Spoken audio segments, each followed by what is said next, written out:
بسم الله الرحمن الرحيم ما أنتوا تاهي تاريخ دو لبيه لباتن كي بيش كوبية تمناد لبكوني لباتن وحنو دوني إنا دمان إنا نو كلا هذالنو والدين ترسو مالان هويو ينكا إيو آبياش دمان كو كلا بحسن قبل ده كلا دواني سوماليلان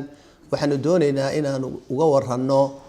آرينكي كو صابسنا أرديدي جوكتاي مقلقية قبل كتكري دالك إتوبيا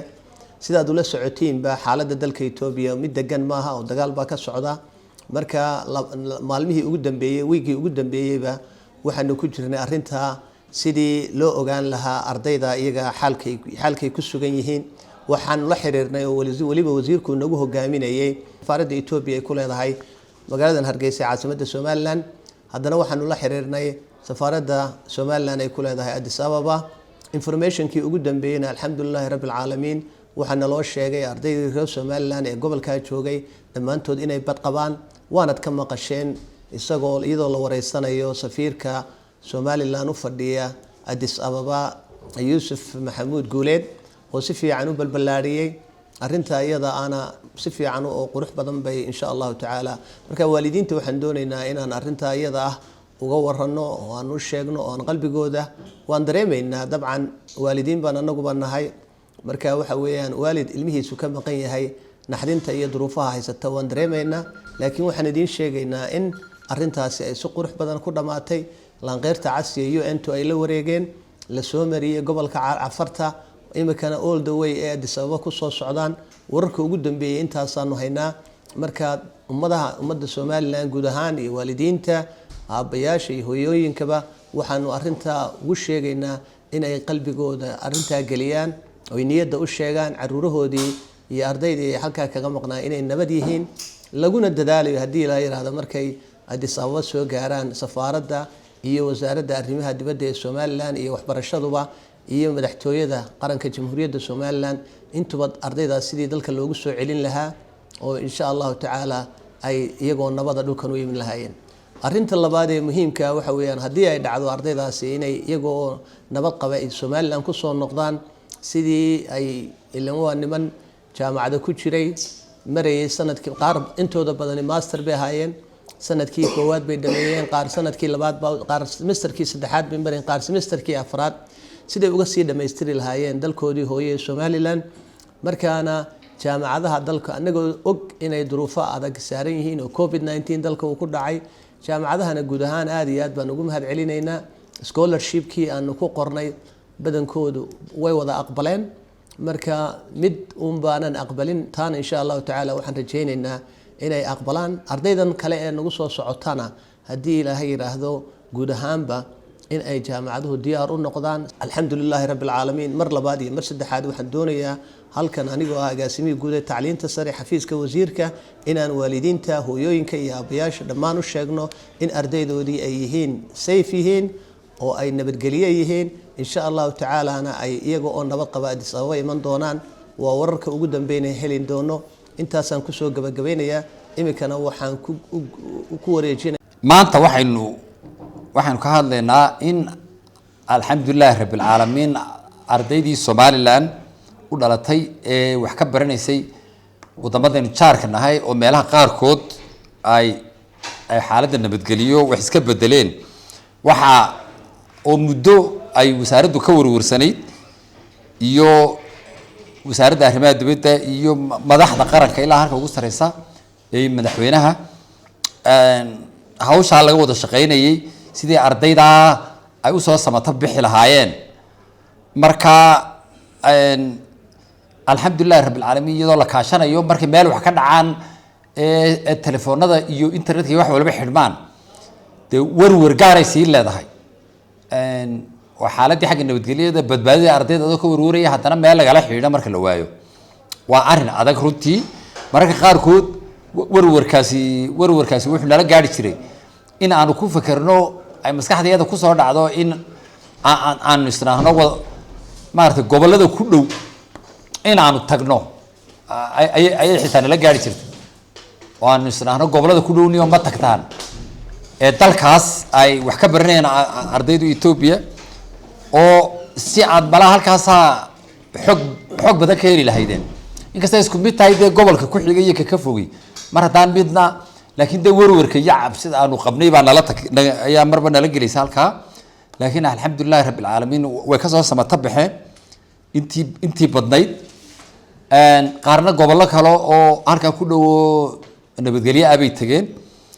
markaa ilaa haddana cid wax ku noqotay ma hayno tiro badan oo ardaya oo reer Somaliland aba Ethiopia wax ka dhigata laakiin tiradii magaalo ka dhiganaysay markii hore safaaraduna haysay wasaaraduna haysay waxa wax ka yara bedelay markii coronavirus ku dhacay waa tii jaamacada la xidhay arday badan soo noqdeen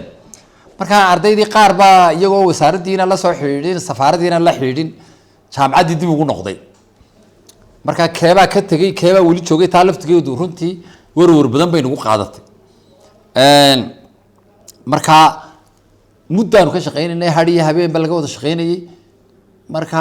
ilaa madaxweynuhu uu nagu hogaaminayay qaybta ugu badanna ay lahayd safaaradda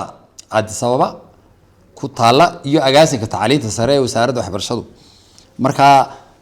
laanqeyrta cas mar la xiriiro bisha cas wasaaradda waxbarashada Ethiopia arinta muhiimka waxa weeyaan taas alxamdulillahi rabbil caalamiin dawayna soo samata bixinta muhiimka waxa weeye war ardaydu way soo noqdeen ama qaar markii hore coronavirus-ka Ethiopia qurana maaha wadamo kale qaar wax ka dhigan jiray Asia haday ka dhigan jireen Europe haday ka dhigan jireen oo ay dhacdo inay soo noqdeen coronavirus-ki ama xaaladan imika wadamada qaar ku soo kordhay ay soo celiso maxaa la yeelayaa ardayda waxa ku waajiba wasaaradda waxbarashada iyo jaamacadaha Somaliland ku yaala waxa ku waajiba inay ardayda mid walba u ogolaadaan kuleedii uu dhiganayay halkii uu marayay inuu ka bilaabo oo waliba ila wadad xaalado deganaansho la'aan ay soo qasbeen oo shahaado iyo warqad soo qaaday iyo cadeynkan iyo ma jirtee sidii laakiin loo hubinayo intaynu u hubino dabeedna loo fududeeyo loo ogolaado arinta saddexaadna waxa weeye ardayda markii hore wadamo kala deeq waxbarasho siiyay wadamadii deeq waxbarasho siiyay meelaha qaar kood waxba iska bedelay xaaladii nabadgeliyo marka de Somaliland baa ku qasban in ardayda deeqdii waxbarasho ee halka kaga soo luntay ay u bedesho marka jaamacadaha waxaan ka codsananaa inay culayska mar kale nala qaataan inkastoo nala qaateen ba 12 jaamacadood oo dalka ku yaala oo arday aanu ku qornayo deeq waxbarashii 12 kamid ay nala qaateen haddana waxaan leenahay waa culays soo kordhay ilaahay baa inaga nabadgeliyay siiyay ardaydaas haday noo soo nabad noqdeen wasaaradda waxbarashaduna qaybteeda ka qaadanaysa in culayska ay idin la fududeyso marka idinkoo markii hore ma naga aqbalay culayskii imikana mar labaad deena wixii aynu wada qaban kareyno aanu ardayda midna waxbarashadiisa ka tagin waxa jirta iyadoo xaaladda aynu ku suganahay oo coronavirus waddankeena ka jiro adduunyadii oo dhan inkastoo deynagu aynu ka ladanay imaka adduunyadii oo dhan uu dhaqaalihii saameeyay lockdown-kii iyo xidhitaankii dhacay dhaqaalihii buu saameeyay waalidkana dhaqaalahoodii wuu la saameynaya ardaydii way iska bixin waxa ku adkaanaya qoysas badani jaamacad inay iska bixiyaan waxa laga yaabaa inay ku adkaato noloshu dabeedna wasaaradda iyo jaamacaduhu waa kuwii ku heshiiyey in ardayda la siiyo 300 oo arday baa noo keensaday 12 jaamacadood bay dhiganayeen 11 baa naga aqbalay mid kamida oo aan laga filayn oo jaamacadaha waddanka waaweyn oo laga filayn ayaa ilaa hadda hadal ka keentay laakiin de cidna laga yeeli maayo iyadoo waliba culayskaasina jiro caruur kale oo soo qaxdayna sida ay noogu imanayaan ninka yiraahda deeq waxbarasho ma bixin maayo talaabo sharci waafaqsan baa laga qaadaya maaha wax de codsi iyo hebelo saam yeeli karta ay maaha waa sharci go'aan baa lagu wada gaaray sharciga ninkii fuliyana de waa nin badheerina sharciga kama weyna taana waxba ku sii tiigaali maayo hadda la wada go'aankii maartay laga qaayo talaabadii laga qaadi lahaa laakiin jaamacadaha oo dhan waxaan ka codsanaynaa inay ardayda ay siiyaan u ogolaadaan horta admissionka deeq waxbarashada wasaaraduna qayb bay ka qaadanaysaa iyadana nala siiyaan ardayda haddii ay dhacdo qaar takhasuskii halkaa ay ku qaadanayeen aanu Somaliland ka jirin